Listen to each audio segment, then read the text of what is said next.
ये नवाज शरीफ साहब की डांट पड़ने की कुछ मुझे बातें पता चल रही हैं कि उन्होंने बड़ा लताड़ा है कि ये मुल्तान में आपने जलसे के नाम पे जलसी की बच्ची क्यों की है। बहुत शुक्रिया समी साहब। बिल्कुल ज़ाहिर है जो आपने एक गुफ्तगू के आगाज़ में और इस हकदार के इंटरव्यू के हवाले से जो बात की है वो तो बहुत सारी चीज़ें सामने आ चुकी हैं। ज़ाहिर है अब नून लीग वो कहते हैं फ्रस्ट्रेशन का शिकार है और जिस तरफ बल्कि ये मरीम नवाज साहब इस पार्टी को लेकर जा रही हैं, आने वाले दिनों में आप देखेंगे कि मज़ीद फ्रस्ट्रेशन भी बढ़ेगी, मज़ीद तकसीम भी बढ़ेगी।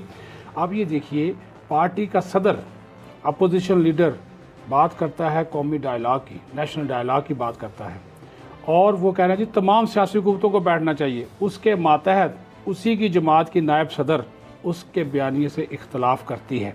ये तो एक इनका फैमिली का बता रहा हूँ, लेकिन एक पार्टी के तौर पे भी आप इस चीज़ को देखिए कि ये किस तरफ जा रहे हैं कि पार्टी सदर का क्या कहना है और पार्टी की नायब सदर किस तरफ जा रही हैं। अब इनके कमो बेश 160 से ज़्यादा MPAs हैं पंजाब असम्बली में और MNAs हैं 84 के करीब कौमी असम्बली में। ड्यूटी ये लगाई गई भाई अगर आप 500 बंदा भी लेकर वहाँ पे मुल्तान में आ जाएं तो अच्छा खासा आप क्राउड जमा करने में इकट्ठे जो है वो कामयाब हो जाएंगे। मुकम्मल तौर पर नाकाम हुए। इन 160 में से 10-15 से ज़्यादा MPAs गया ही नहीं मुल्तान के जलसे में और कोई नजर भी नहीं आया। और MNAs तो सिर्फ 1-2 के अलावा राना सनाउल्लाह वो भी ज़ाहिर है मुस्लिम लीग नून पंजाब के सदर थे, वो भी वहाँ पे लोगों को ले जाने में बुरे तरीके से नाकाम हुए। हुआ क्या? हुआ ये कि इन लोगों ने मशहूर कर दिया कि हमारे घरों पे पड़े हैं छापे, पुलिस रात को आई है, हमें नज़रबंद कर दिया है। हालांकि कोई ऐसी बात नहीं थी, पुलिस बाहर गई अपना फिर टुर के वो जो उनकी काम होता है वो करके तो वो आ गए।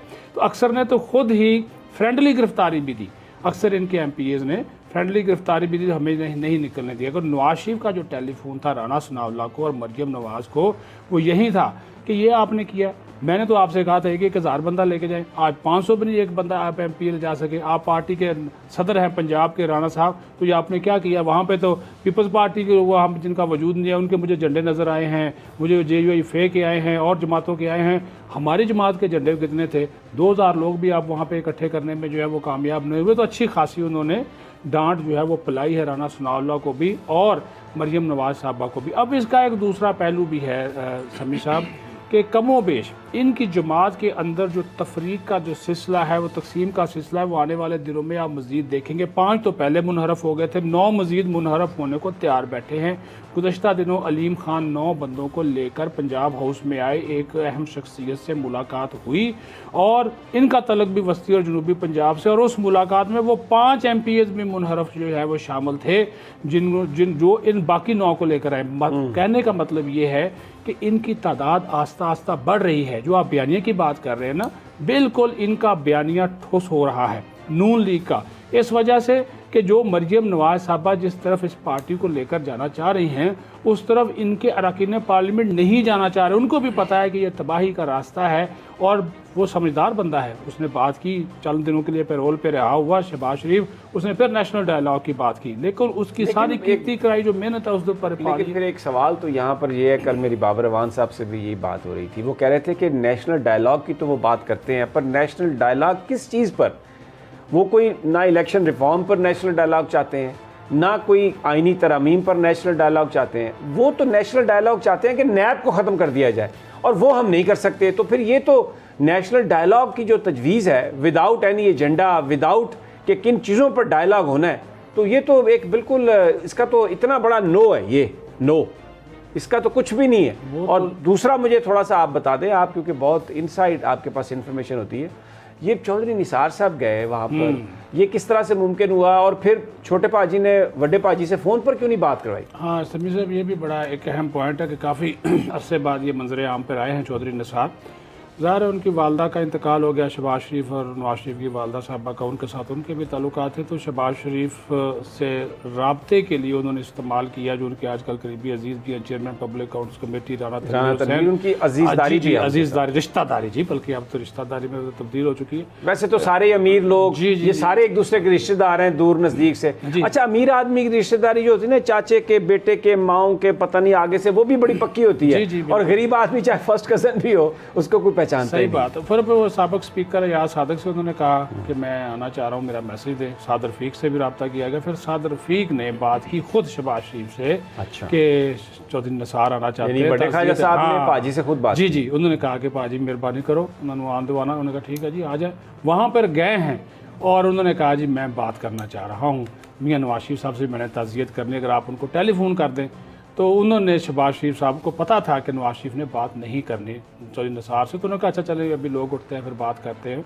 तो वो आजकल इन कोशिशों में मसरूफ़ हैं चौधरी निसार कि शायद बड़े भाई से बात हो जाए, लेकिन वो अभी बात नहीं हो रही। लेकिन ये लोग जिनका मैंने नाम लिया है, इनकी भी कोशिश है कि इनका रास्ता जो आसान हो, लेकिन वो इतना आसान नहीं है, क्योंकि मरीम नवाज साहब उनके खिलाफ हैं, परवेज़ रशीद एंड कंपनी वो इनके खिलाफ हैं। वो पार्टी के अंदर एक चीज़ें जो हैं वो चलती रहती है। अब चौधरी निसार ने भी अपने आप को सियासी तौर पर तो बिल्कुल ही आलमोस्ट ख़त्म किया हुआ, तो वो भी अब एक ऐसी कश्ती की तलाश में है कि शायद जो तैर पड़े। लेकिन जो हालात इस वक्त मुस्लिम लीग नून के हैं वो तैरने वाले नहीं हैं, वो तो इस वक्त डूबने वाले हैं। और इसको डुबोने वाले इनके अपने लोगों को समी साहब।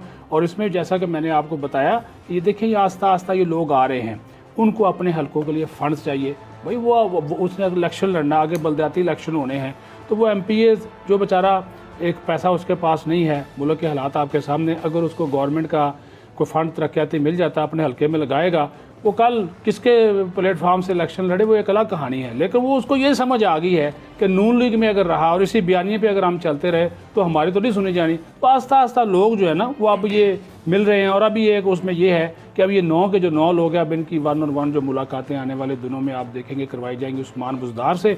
तो जिस तरह 5 मुनहरफ अरकान को, आपको समी साहब ये बता दो कि जो 5 थे ना, ये शरकपुरी समेत जितने भी सारे के सारे के थे, इन सबको डेवलपमेंट फंड्स मिल गए हैं।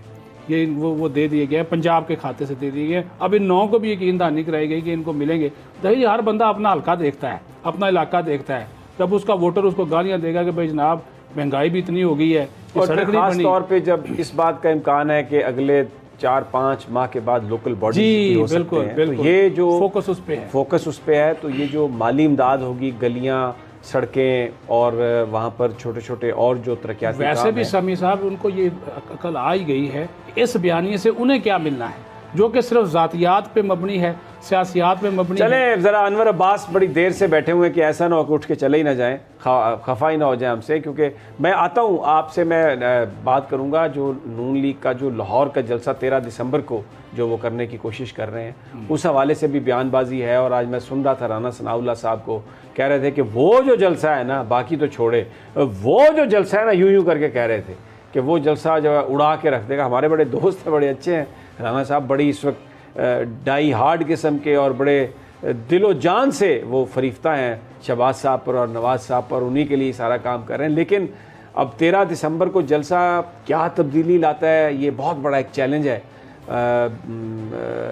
खल्के खुदा आती है या नहीं आती। वैसे तो हमने देखा कि अल्लाह ताला जिसको इज़्ज़त देता है, मेरे मौला की ज़ात जिसका मकाम इस दुनिया में दिखाना मकसूद होता है, वो हमने देखा।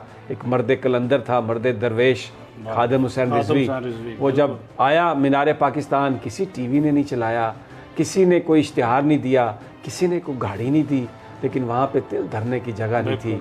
वो जो खल्के खुदा थी वो लाखों की तादाद में, शायद पाकिस्तान की हिस्ट्री में आज तक किसी का इतना जनाजा नहीं हुआ। और वहाँ पर दरूद सलाम था, मेरे मौला का नाम था, अल्लाह का नाम था, और जगह जो थी वो कम पड़ गई थी और लोग ही लोग थे।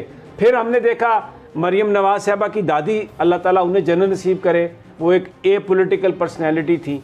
तो इमाम हम्बल को हमने कोट किया था यहाँ पर इसी प्रोग्राम में, उन्होंने ये कहा था कि हमारे जो जनाजे हैं वो बताते हैं कि हम कितने सच्चे और पाकबाज लोग थे। बहरहाल मैं इससे ज़्यादा कुछ नहीं बात करता। अब ये जनाजा नहीं होगा 13 दिसंबर को, ये तो एक ज़िंदा जमात अपने मुतालबात के लिए लोगों को लाती है। तो लेट्स सी कि क्या उसमें होता है। ये बात मैं आपसे करूँगा उनके इंटरनल। लेकिन अनवर अब्बास, चाइना के वज़ीर दिफा 3 दिन तक पाकिस्तान में, सदर अलवी से मुलाकात, वज़ीर आज़म से मुलाकात, GHQ में गए, डिफेंस जो है कोऑपरेशन की इन्हेंसमेंट की बात हुई, और जो प्रेस रिलीज आया वो क्या था कि मुस्तकबिल के चैलेंजेस चाइना और पाकिस्तान मिलकर मुकाबला करेंगे। तो फिर सबसे बड़ा चैलेंज तो इंडिया का है। तो इसका मतलब ये है कि जो भारत के मुकाबले के लिए हमें जो कुछ भी दरकार हो, अगर खुदा न खास्ता कोई ऐसी ज़रूरत पड़ जाए, तो चाइना का जो सारा साजो सामान है, फौजी सॉफ्टवेयर है, इक्विपमेंट है, जहाज़ है, वो सब कुछ पाकिस्तान इस्तेमाल कर सकेगा अनवर अब्बास? जी बिल्कुल। सबसे पहले तो हमें ये देखना होगा कि हमें भारत से ख़तरात जो हैं उसमें इजाफा क्या हो रहा है।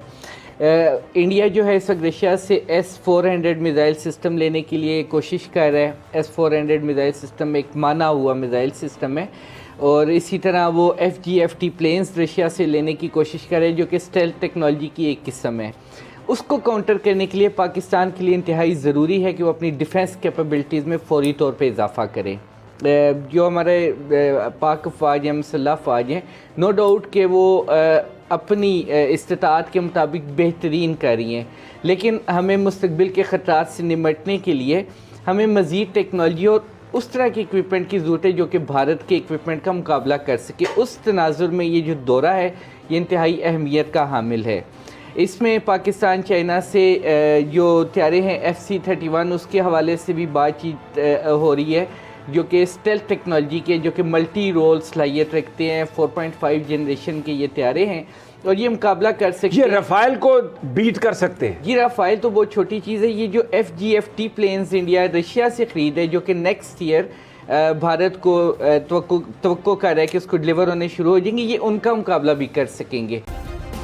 सब्सक्राइब करें और बेल दबाएं ताकि कोई खबर रह न जाए।